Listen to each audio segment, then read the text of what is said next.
Welcome to today's Wisdom Wednesday webinar. Thank you, Thabo, for being such a great host and welcoming everybody today.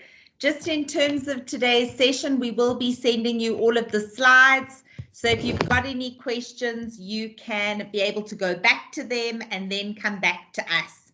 So as Thabo said, I'm thrilled to be spending the next 40 minutes with you talking about money matters. And we're going to start with, well, why is it so important to manage money? Why, that sometimes people say money does not buy happiness. And I agree, but sure, having money certainly makes life a lot easier. And so we're going to take a look at your money personality and why we make some money decisions that we make. And then we're going to take a look at the 8 to be great. 8 simple yet effective ways in which you can manage your money more effectively. And I'm really looking forward to hearing your questions and to then having a bit of a conversation at the end of today's session. When it comes to personal finance, very often people don't feel that they are good at managing money. In fact, in America, there was a survey done and most people rated themselves an F, failing when it comes to managing money. So I want you to think about, how would you rate yourself in terms of being a smart money manager? Would you give yourself an A+, that you feel like you're really good at managing money? Would you give yourself a B or a C? Or would you say that you too are failing? If you feel you're failing, don't worry. You don't have to be great to start, but you've got to start in order to be great. And at Academy of York, we really care about our students. We care about our prospective students. We know that when you choose to study with us, it takes 2 things. It takes time and it takes money. And we really want to reach out to you and to empower you when it comes to personal finance so that you can stay as healthy as you possibly can be. So why do you think it is important to manage money? Why do money matters a lot?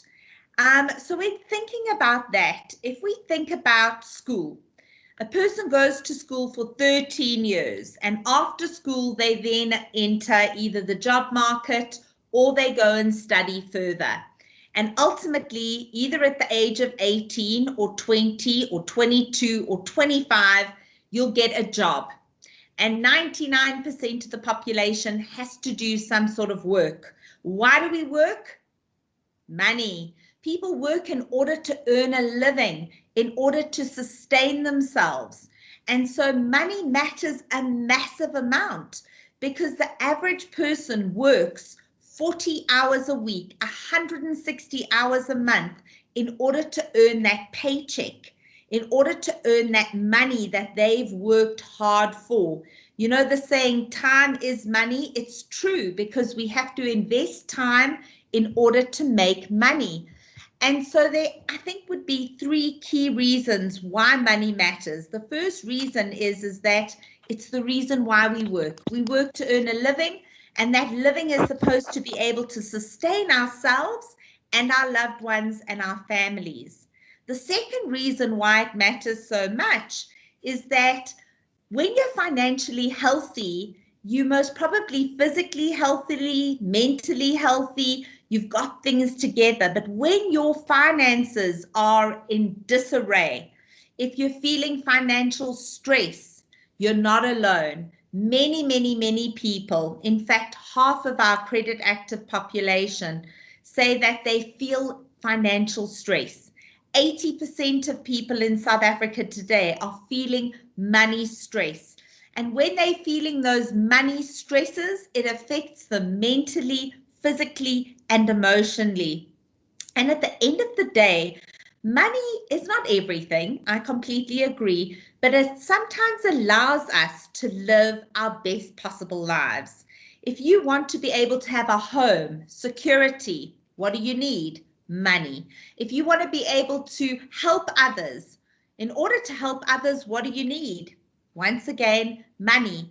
If you want a family or if you want your children to have a good education, what do you need? Money. Once again, so money might not be everything, but it's vitally important to be able to sustain ourselves and to be able to live a life we want to live. So in terms of financial wellness, I would honestly say it's defined as the ability to make an informed decision about your personal finances. It's being able to really manage money effectively. And like most things in life, it starts with our education. Now, sadly, when I went to school, money management was not part of the curriculum. We weren't taught about how to manage money. I'm thankful that today my children are being taught those skills, but very often it's not enough. I often say to parents, it's your responsibility to teach your children about money matters. Teaching kids to count, how to say 1, 2, 3, how to add up, that's important. But in teaching them what counts, teaching them how to manage money is even more important.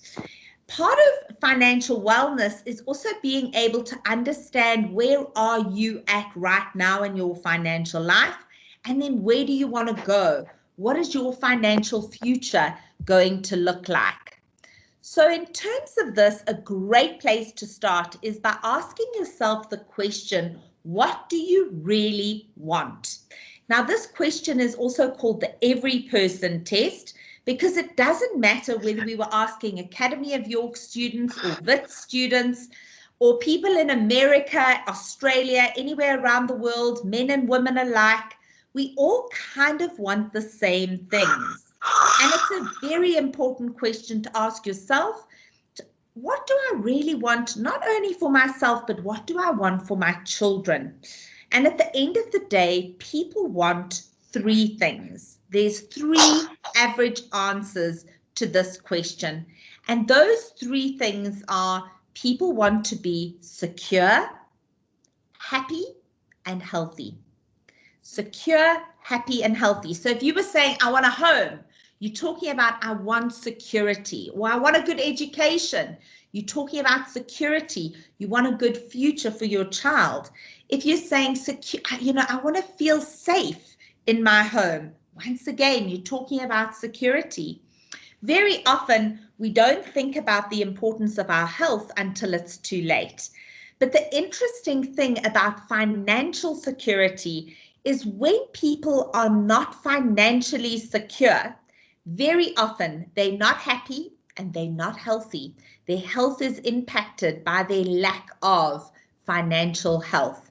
So when we talk about financial security, we're talking about the ability to budget, to manage your debt. We're talking about being able to protect yourself from identity theft, being able to have the right protection elements in place if you've got a home or a car. And then what about job security? And sadly, with this pandemic, there's been a massive increase in job loss in South Africa. 3 million people have lost their jobs just over the last couple of months, bringing our unemployment rate to 30%. So when a person doesn't have job security, trust me, all they want is the security of earning an income. So before we go into the 8 to be great, why do money matter so much? Well, money affects the way we feel. So I really want you to think about this thought. When I say the word money, what's the first thing that pops into your mind? When I say money, what do you think? It's like playing that word association game. So when I say money, what things do you think about? What comes to mind? And I'd love to encourage you to go to menti.com. It is completely anonymous. You can use your phone or you can use your browser. Go to menti.com and type in the code 929166, 929166, and tell me, when I say the word money, what's the first thing that you think about? Do you think about spending money? Do you think about saving money? Do you think about, I wish I had more? What do you think about when I say the word money? So somebody said security. Thank you very, very much. Absolutely, security, very, very important. Other people have said, I wish I had more money. I get it. The truth is we always want more. It's never enough. You're earning 5,000 Rand, you want to earn 6. You're earning 6, you want to earn 10. You're earning 10, you want to earn 20. Some of you say, when I say the word money, you're feeling stressed. I get that. Or you're feeling you'd love freedom or happiness or expenses, security, or you're feeling worried, or money means success. People often think if they earn more money, they'll be more successful. The truth is, sadly, that's not always the case. The more you earn, the more you spend, and it doesn't necessarily mean that you're more financially secure. So please engage with us. It's lovely to hear your thoughts. When I say money, what do you think? Generosity, absolutely. That's wonderful. Being able to afford certain things, or fulfillment, wonderful. So money makes us feel things. Now imagine, just for one moment, winning the lottery. Imagine you were to win the lottery. How would you feel? Now I'm sure you would agree with me. You would feel utterly thrilled, elated, amazing, awesome. And maybe you think that winning the lottery would mean that you would never have a financial worry at all in the future. But the truth is, the lottery effect is a study on all lottery winners, and it shows us that very often people who win the lottery, who are not financially healthy, end up in a worse off financial position than when they started. So winning the lottery doesn't mean financial success. It doesn't stop me from wanting to win the lottery. So money makes us feel good. When we don't have it, it makes us feel very anxious and worried. So if you're waiting to your next paycheck and you're counting the sleeps and you've got no more money in your account, I get it. Those feelings are just as real. So money makes us feel things, and our relationship with money doesn't start as adults. It starts in our childhood with our very first money memory. And so I want you to think back to when you were a child. When was the first time you experienced money? Who taught you about money? Did you have a financial role model? And do you think your financial past has an impact on your current financial situation? And the truth is, the past does have an impact on our current money decisions that we make. A small example of that is that I'm one of 9 children. So I grew up in a family with a lot of brothers and sisters. I have 6 sisters and 2 brothers. And I got a lot of hand-me-downs. I was the youngest, so I got all these hand-me-downs. I never had new clothes. And the first time I got a job was when I was 13. I got a job and I started to earn an income. And the first thing I wanted to buy was new clothing. So does the past have an impact on our present? Absolutely. Had my financial story been different, maybe I wouldn't care so much about the things that I care about.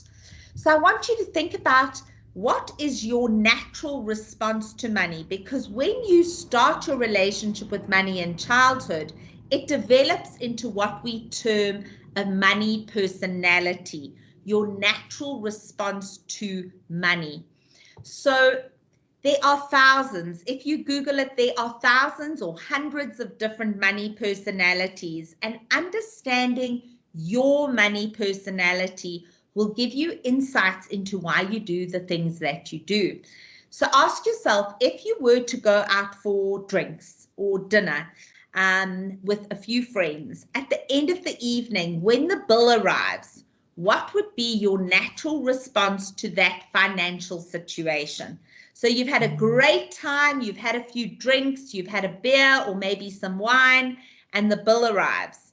And the waitress puts the bill on the desk or on the table. What would you do? Are you going to pick up the bill and say, I'm paying? Are you a big spender? Or are you perhaps going to say, right, let me get out my phone. How much do I owe? Are you going to divide it equally? Are you going to be an accountant money personality and say, I'm not paying for this person's drinks? Or are you going to say to yourself, what am I going to do? I have no money. I'm going to go to the bathroom. And that money personality is called the ostrich or the avoider. So it's very important to ask yourself, what are you? Are you a saver? Are you a spender? Do you not pay attention to your financial situation? Are you a money master? Now, money masters don't always earn the most money, but they make the most of the money that they have. They love learning about money and about how to make their money grow. So I'm hoping that we've got some money masters in our audience and class today. So when it comes to, sorry,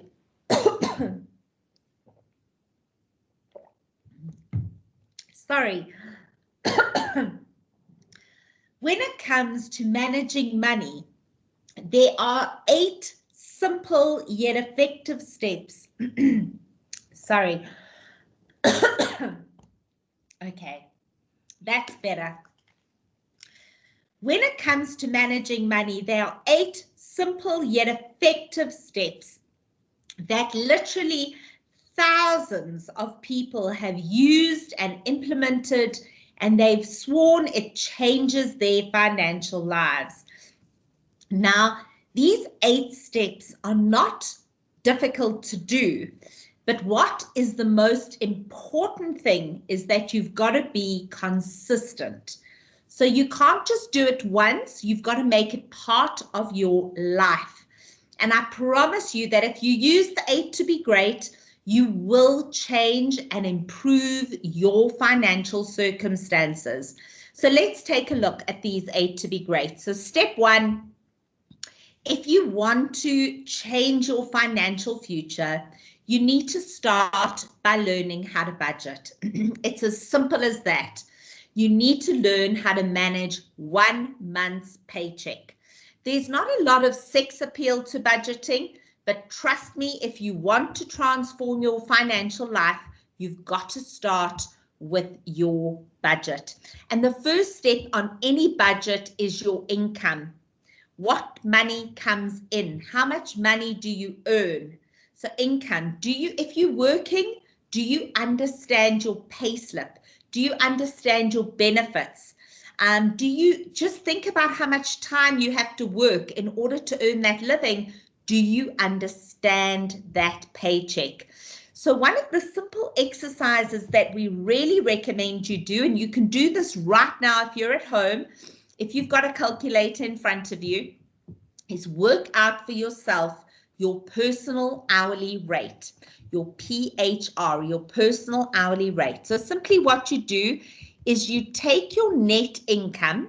So in this example, this person earns 8,000 Rand a month, and you divide it by the number of hours you work, 160, which is 40 hours a week or 8 hours a day. And in this example, you would then earn 50 Rand an hour.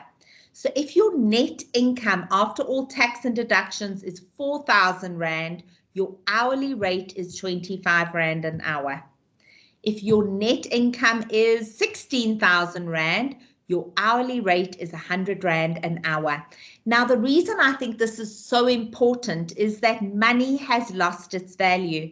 It really has, and we need to make money real because money comes in so many different forms: electronic banking, transfers, ATMs that we deposit money into and withdraw money from, swiping your card. We need to make money real once again. In looking at your income, if you're not happy with your hourly rate, remember the only way to earn more is to learn more. Studies have shown across the board that if you have a better quality education, you can earn more money. Fact. That's a fact. So one of the things I love about our college at Academy of York is that it gives people the opportunity to invest in themselves and to be able to improve the quality of their life.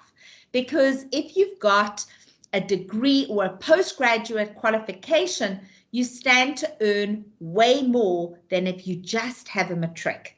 So if you've got a matric, you're going to enter the workforce at earning about 5,600 Rand a month. If you've got some sort of post-matric qualification, you can double your income. Isn't that incredible? So the more you learn, the more you earn.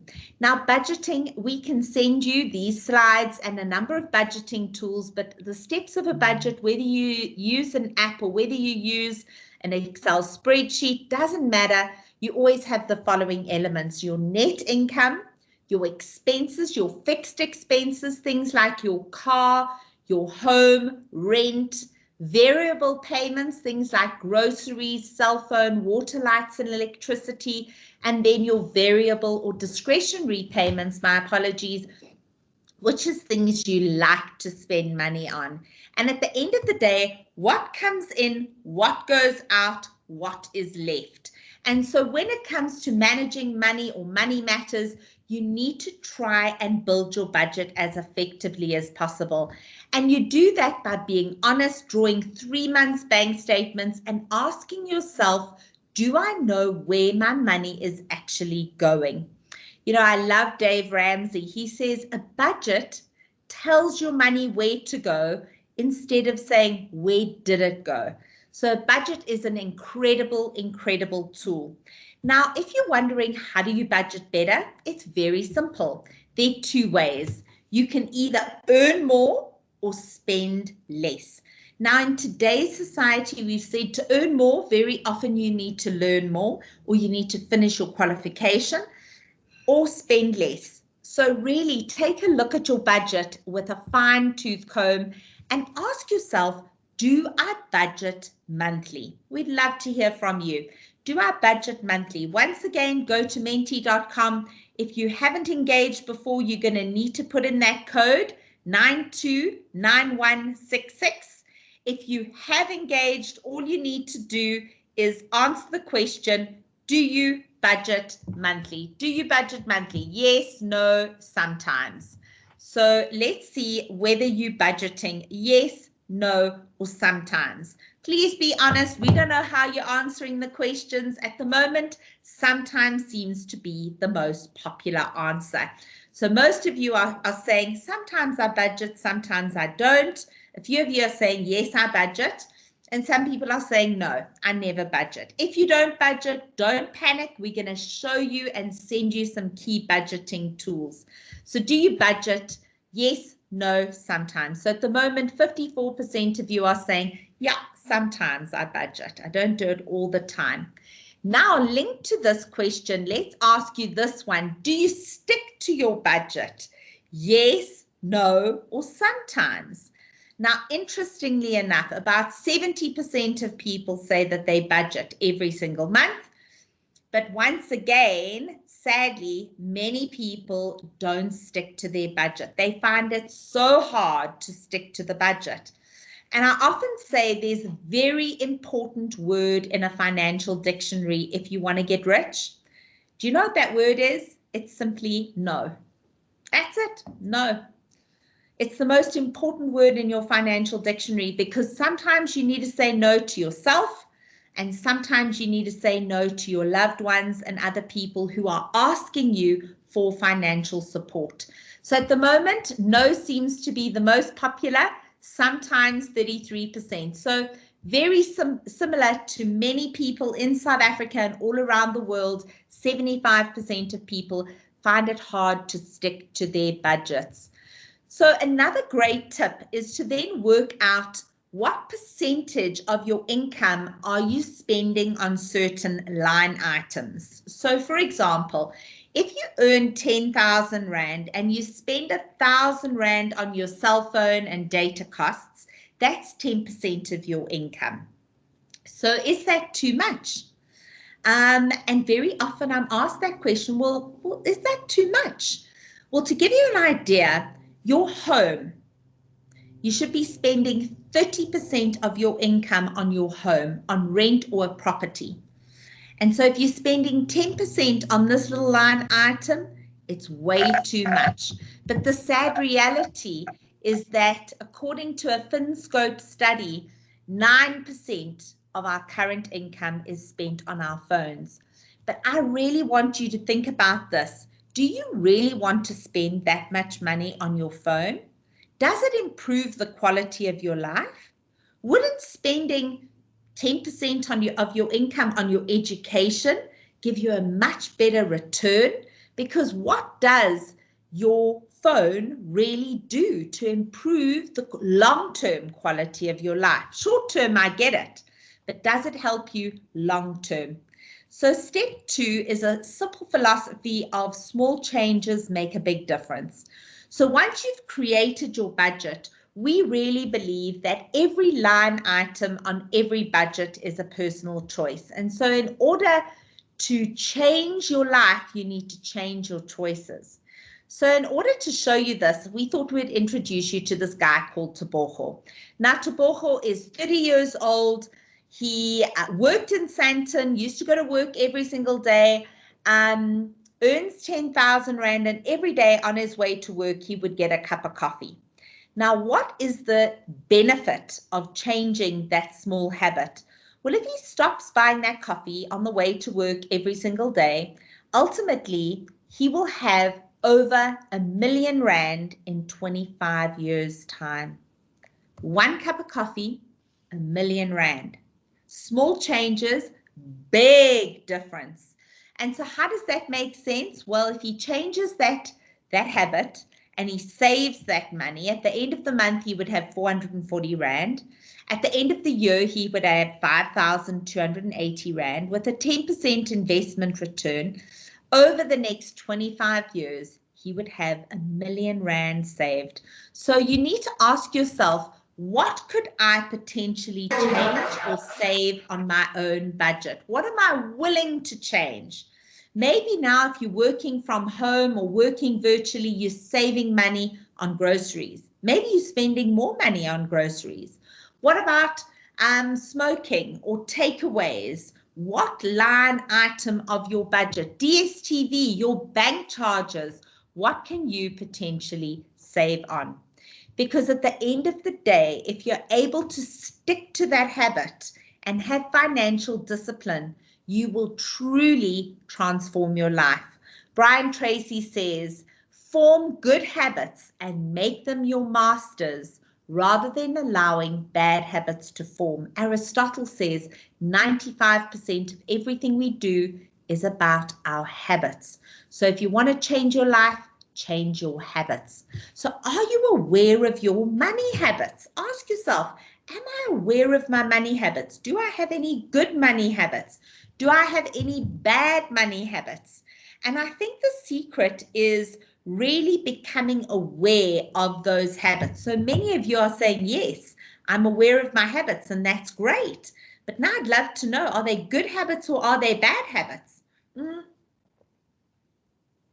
Are you aware of it? Do you know that if you draw money from a bank that is not your bank, you get hit with a 30 Rand fee?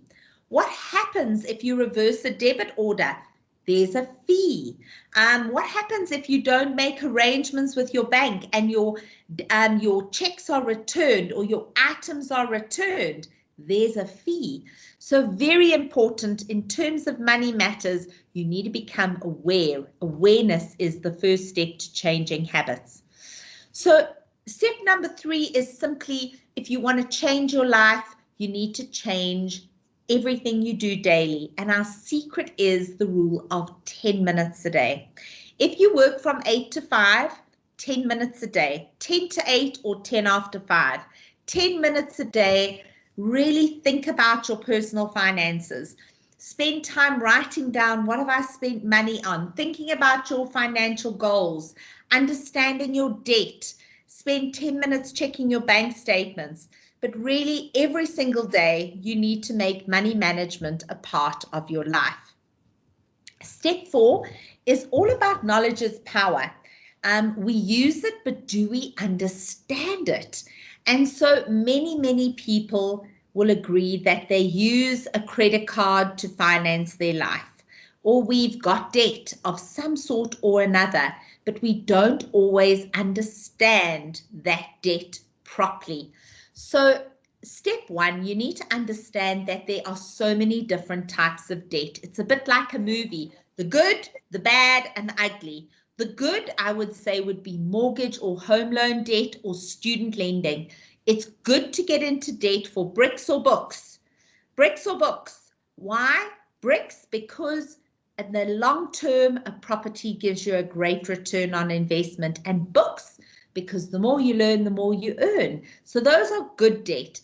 Bad debt would be things like credit card debt, payday loans, and then really the ugly mashonisa, where you are taking very high lending short-term debt and paying a lot of money, or debt owed to SARS, where they're going to debit your payslip, they're going to garnish your salary in order to get that money back.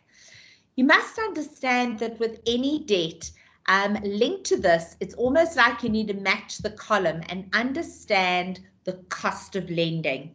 If you take out a loan for your home, you're paying low interest rates. So at the moment, the prime lending rate is 7%, the lowest it's been in an all-time low, I think, after 40 years.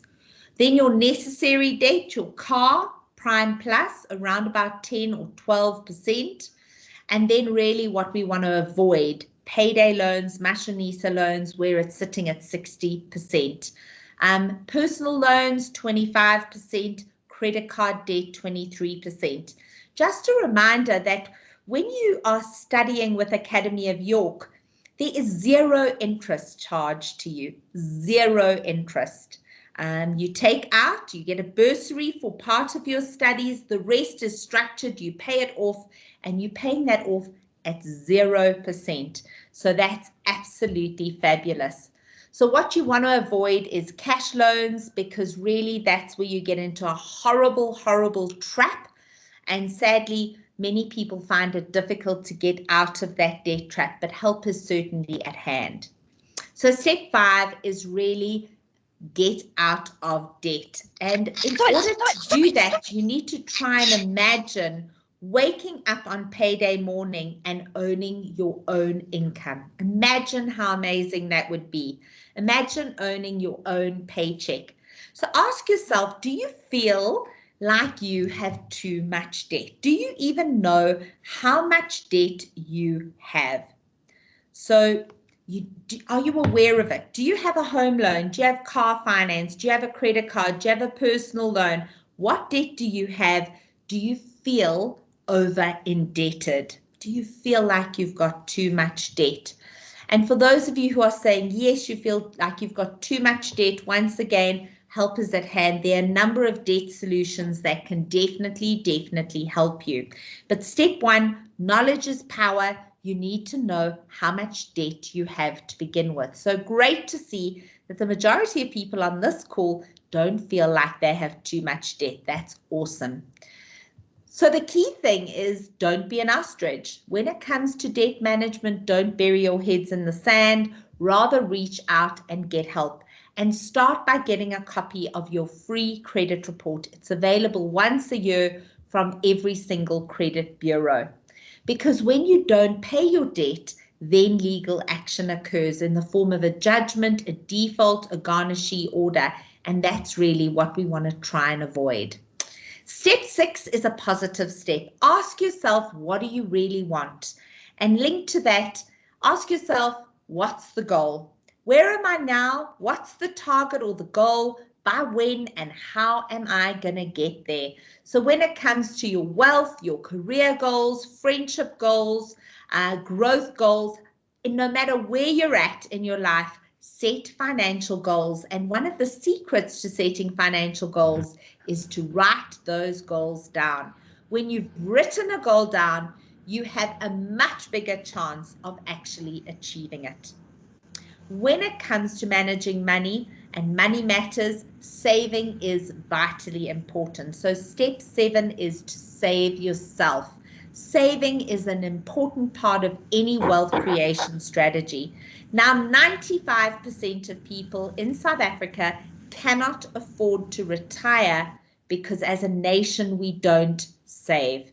So I want you to imagine yourself. in your 60s or 70s or 80s, having no money and being dependent on others. If you don't like that picture, start to save today to secure tomorrow. And I always remind myself, I am more important than anything I will buy. So I want you to think about making savings auto-magical, reminding yourself you are your most important financial priority. So pay yourself first before you pay anything else, except maybe your student fees at Academy of York. Once you've done that, pay yourself. Save yourself first. Don't save what is left after spending. Spend what is left after saving. And that's been one of my best things I've ever done in my life. Now, there are hundreds of different savings options, hundreds of them. I would say getting out of debt is one of the best returns on investment. But once you've done that, there are so many different options, from retail bonds to retirement annuities to 32-day call accounts. I would definitely say what you want to do is get best of breed advice. There's no get rich quick scheme. And with anything that sounds too good to be true, it probably is. Remember, low risk, low reward, high risk, high reward. So make sure you always get best of breed advice. And so step 8 is remember the importance of protection. So I do think that there are two things that we can be sure of: death and taxes.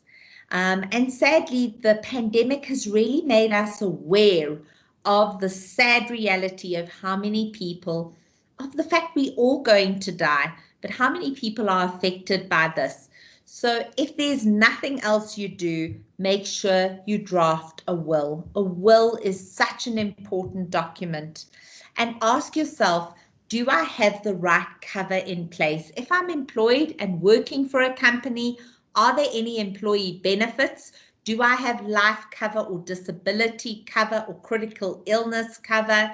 And if I don't get that from my employer, then it's my responsibility.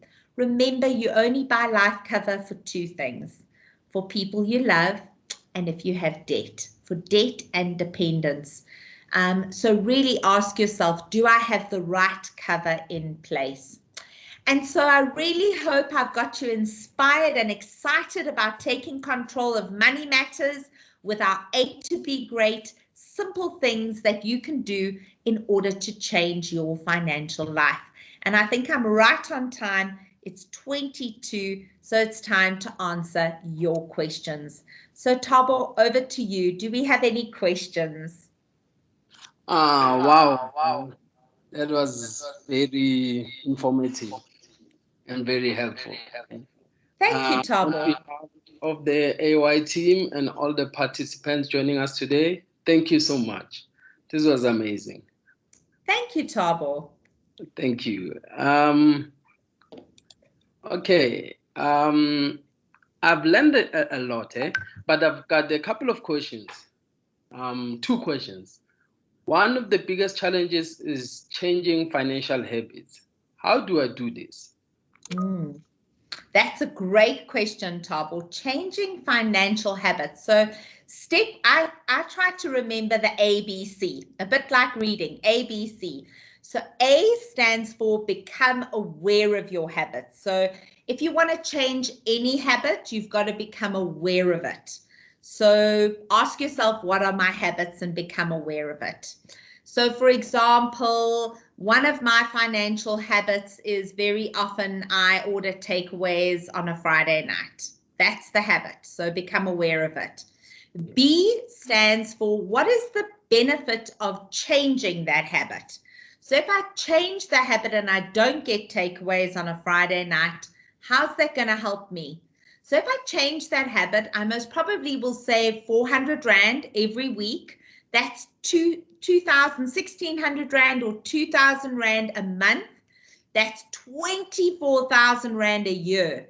So do you get the benefit of changing the habit, right? And then C stands for commence. So get started, do it. Stop ordering the takeaways, Val. And C also stands for be consistent, because I can't just stop buying takeaways 1 week and then go back to it the following week. You've got to be consistent. So once again, you might become aware, I've got a habit of smoking. What's the benefit? How much do I spend on cigarettes? And C, commence, and then be consistent. A, B, C. Hope that helps. Thank you so much for your insightful answer. That is really enlightening. Olani has got a question here. He says, supposedly one has too much debt. Would debt review or debt counseling be the right solution? So it all depends, Olani, on just how much debt you have. So we've got 5 different debt solutions we think is potentially a good solution. If you've been affected by COVID and your income has been affected, you can contact any of the banks to ask for debt relief, which is a short-term solution to your income being affected. We also do have a business called Interface Debt Counseling that specializes in debt counseling and debt relief. And we've had many, many, many very successful stories of people exploring that. But I can't say that debt counseling is the right solution for every debt problem. It depends on how much debt you have, what are your interest rates, and what is the amount that you can afford. The beauty about debt counseling is that we renegotiate your interest rates. And so you might be paying 28% on your interest right now. We're able to reduce it to 4%. So you actually are able to live, you're able to breathe. And in that way, I think debt counseling can be very, very beneficial. Yes, thank you, Val. That's very valuable feedback. Yes. Just a reminder to everyone, please post your questions on the chat function. Right. I've got another question here by, let's see, Lizelle. When looking at remuneration for a prospective job, how do I know if the salary being offered is worth the expense of traveling, taxes, etc.? Lizelle, that's a great question. So what I would always do is do my homework. What are the market-related income for that job? So Google it, and it should then give you. So for example, and if you also use a number of career searching sites, they'll be able to sort of say, if you, for example, looking for a job as a sales coordinator, Google sales coordinator jobs, and then you'll see a whole lot of listings and the different jobs and the different sort of income structures. And then look at, how much are you earning? What will be your net income? Work that out before you take the job, and then look at the cost to get to work.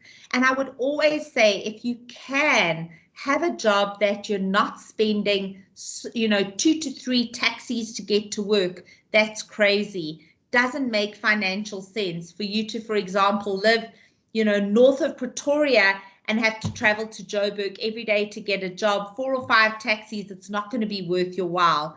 But if you're really keen on that job, then talk about the travel costs and try and negotiate that with your manager prior to taking the job. But I would definitely say the best job is most probably also the closest job, because then you're spending less money on transport. All right. Okay, that was very, very helpful. Thank you, Val. I have a question also here that says, I never knew credit cost so much. How do I find out the cost of credit? Great, absolutely. So a lot of people have that problem. You get an SMS and it says you're pre-qualified for ... and you get so excited that you reply yes and you're into it, and you've never looked at the cost. So aligned to the National Credit Regulator, they look at the cost of lending. Every lender can charge an initiation fee, a monthly service fee, a credit life fee, and then your interest rate. So step 1, get a copy of your statements and have a look and see what rate you're being charged. And then also really, really important. Get a copy of your credit record and see how clean you are. It's like almost being at a robot. You get a copy of your credit record. If you're green, you're financially fit and healthy. If you're orange, you're missing payments. If you're red, you're at a standstill. You need to get help. Because remember, the cost of credit is determined by you and the way you manage credit. So if you're a low risk, meaning you pay your accounts every month on time, that's awesome. Your interest rate is going to be lower than somebody else who always skips payments. So that's important to note. Thank you. That was very informative as well. And I've got a question here from Zanele. She's saying, what are the benefits of a credit card? That's a very good point. So I think a credit card is super beneficial for a couple of reasons. One, it allows you to not carry cash. So you can pay it as long as you pay it off in full every single month. Also, if you put additional funds into the credit card, you can use it like a savings facility. And in doing so, normally they offer you great interest rates, better than your checking account where you're earning zero. So that's a benefit of a credit card. Also, you can buy things online, or if you travel, if you're buying air ticket, very often credit cards offer you travel insurance covered as part of the credit card facility. But those are the key benefits. Now, if you don't travel and you don't need that, I would also say a debit card is just as effective. So a debit card is underwritten by MasterCard or Visa. It takes the funds directly from your check account. But I guess, in terms of that, you at least then have tracking of exactly what your expenses are. Credit cards can be dangerous when you only pay the minimum amount and you just literally live on your credit card month on month, recycling that debt. Yeah, that's very, very helpful. I think Zanele has got an understanding now. I've got another question from Kolani. How possible, or rather realistic, could it be to budget when you are earning way less than you can cover for your finances, with your finances? So for me, budgeting doesn't depend on how much you earn. Budgeting is a skill that is important to manage money. So in my years of coaching, I had the privilege of coaching two people. I've changed their names, but let's call them Mary and Joe. Joe earned, say, 5,000 Rand, and every month was spending 3 and saving 2,000 Rand. He had massive amounts of savings because he had great budgeting skills. Mary earned 45,000 Rand, but was spending 50,000 because she had poor budgeting skills. So you don't budget dependent on how much money you earn. Budgeting is key in terms of managing the income that you have. So what I'm hearing, Zolani, is you might feel like you've got too many expenses for your income, and then budgeting becomes even more important because you need to make decisions. What are the things that I have to pay? And you always want to pay for things that you need, not things that you want. The most important things need to be covered first and foremost. I hope that helps. That definitely helps. I think it helps me as I'm listening as well. Okay. Yeah. I've got a question from Babs. She says, I also stick to earn, save, and spend. But my challenge sometimes is pre-spending on my extra to avoid it becoming a bad habit. What advice would you give? Babs, that is such a good question. So I think many people do spending sprees, and you need to ask yourself, what's the trigger? So when do you do the spending spree? Is it after you've had a bad day at the office or a bad week at the office? Or is it on a Saturday morning to reward yourself? What's the trigger to these spending sprees. So what I would really do is if you become aware once again of the habit, so very often I would say to myself, oh, I've had such a hard time at work. I deserve this. So I'm going to go and do some shopping because I deserve it. Or for escapism, you know, COVID has restricted a lot of things. So just, so nice to just go and spend money, or it might be online or at the shop. So really become aware of your mental thoughts before you go and spend the money.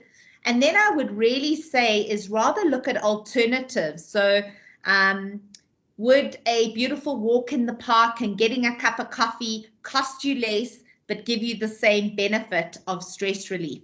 Because often people buy things they don't need to impress people that they don't even like. So it's a great quote, I think from Will Smith, and I think it's very important and relevant just to become aware of that. And if you're going to have that spending spree, then at least make a decision on how much are you going to spend before you go out and spend. Leave all your credit cards at home. Only take that amount of money before you go shopping. Yeah. Thank you very much, Val. Thank you. Just a reminder to everyone, guys, please switch off your cameras and mute yourself to avoid disruptions. Okay. Any other questions? Yes, I do have. Portia says here, I always feel sick on my payday, right? But the question now is, if I have too much debt, what can I do to get out of the debt trap? Okay. So Portia, I would be asking, why do you feel sick on payday? Are you feeling sick on payday because you're being threatened by a mashonisa or a loan shark at your place of work? Do you feel sick on payday because you don't feel like you know what to do with your income, or you know it's already spent before you can earn it? Why? So I would really look at that question of why, because payday should be the day that you really feel rewarded and happy for your work, and you're being rewarded financially for the work that you've done. So you need to really ask yourself why. And then if it is because you're feeling like you have too much debt, I would really say we're going to send you a contact number. Reach out for some financial help and guidance. If you do have too much debt, let's see what is the right solution to get you out of the debt trap. I would say acknowledging you've got too much debt is the first step. It's almost a bit like, I believe that financial ill health is behavioral. It's a result of behavior. There are 7 top reasons for financial stress, and 5 of them are within our control. So if you want to get out of the debt trap, you need to acknowledge, you know, like an alcoholic can't stop being an alcoholic unless he says, I'm an alcoholic. It's the 12-step program. Step 1 is saying, hi, I'm an alcoholic, acknowledging the problem. Or if you've got a problem with overeating, you've got to say, hi, my name is this and I've got a problem. That's the issue before you can fix it. So I think a lot of people have a problem with debt, but they don't acknowledge the problem, and therefore they don't fix the problem. And the problem to getting out of debt could be as simple as saying, right, instead of spending 300 Rand on bank charges, I'm going to get onto a cheaper bank plan, pay 100 Rand and take that 200 Rand and start paying off the debt quickly as possible. We can fast track our debt. You start with the debt with the lowest balance and you pay that debt off in full. Go into the bank, close the account, go into Edgar's, go into Woolworths, close the account, cut up the card, get out of debt, one step at a time. It's like, how do you eat an elephant? One bite at a time. How do you get out of debt? One debt at a time. And then we can look at whether debt counseling is a better solution if simply that one-step plan won't always work for you. And if you're not happy with your income or happy you don't feel like the income is rewarding you for the work, then you need to look around. You need to improve your skills and try and grow within the company. But to resign without another job, not a good idea, especially not in these times where unemployment is so rife. So really, really, really never resign unless you know you've got another job offer and that job offer is better. Thank you. We're going into the last 3 minutes of the session. Right? I've got a questionnaire by Ubashia. Please give me an easy way to explain to my teenage girls the difference between compulsory in the household and luxury stuff that is not needed. Oh, I love that question. So I love the difference between wants and needs. And we know that we want to need it, but we've got to ask ourselves, will life go on without this item? So a good thing is that kids will say, I'm starving, I'm hungry. Great. So what do we need in the household in order to feed you? Well, we might need bread, pap, milk. Those are things we need. Luxuries are things we can live without. McDonald's is a luxury. McDonald's is a luxury. You know, there's certain things that are luxuries. Fizzy cool drinks are a luxury. Chocolates, chips, all of that are luxuries. Life will go on without those items. And I really think explaining to your teenage kids the cost of living and also explaining to them how much you earn and how much you can afford on certain items, they'll get it. Kids are smart, they'll get it. And they know how hard it is to earn money. And so I would really encourage them by just explaining those things. So my daughter said to me, I need a new pair of shoes. I said, oh, so you're talking about school shoes? She said, no, I'm talking about these new Adidas Tackies. I said, you don't need them. The only shoes you need would be if you were going to school shoes. Those you need. Now that we're all at home virtually, you don't even need those. So there's a big difference between what we need versus what we want. Yes, thank you. That's very, very informative. We're going into the last minute of the session. You know, time just flew. I've got 2 last questions, right? One from Felicia says, how much credit do I need to have a good credit score, right? And then the last one is, what is the best financial habit you have ever done? Okay, so how much debt do I need to have a credit score? One account that you pay regularly every single month should give you a great credit score. Credit scores aren't based on tons of debt. They're based on how you manage the debt. And you can improve that credit score by paying your account every single month. That's the best way to improve your credit score. And what's the best thing I ever did?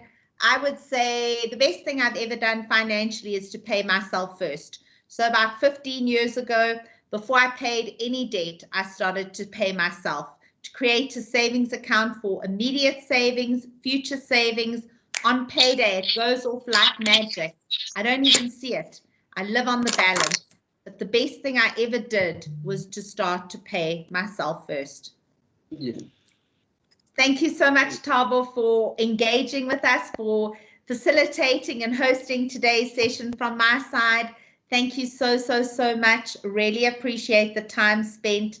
Guys, look out for our next month's Wednesday webinars. Tell your friends, tell your families. I hope you find these sessions valuable. Look out for the invites. We really hope you enjoy the sessions and you get some value from them. Have an awesome day. Thank you very much, Val. We definitely did enjoy. Just a reminder to everyone, guys, the notes to the session will be emailed to you, including the video itself. It was great being with you. Thank you for being great participants. Thank you for joining us today. Looking forward to seeing you the next time. Thank you very much. Thanks. Bye.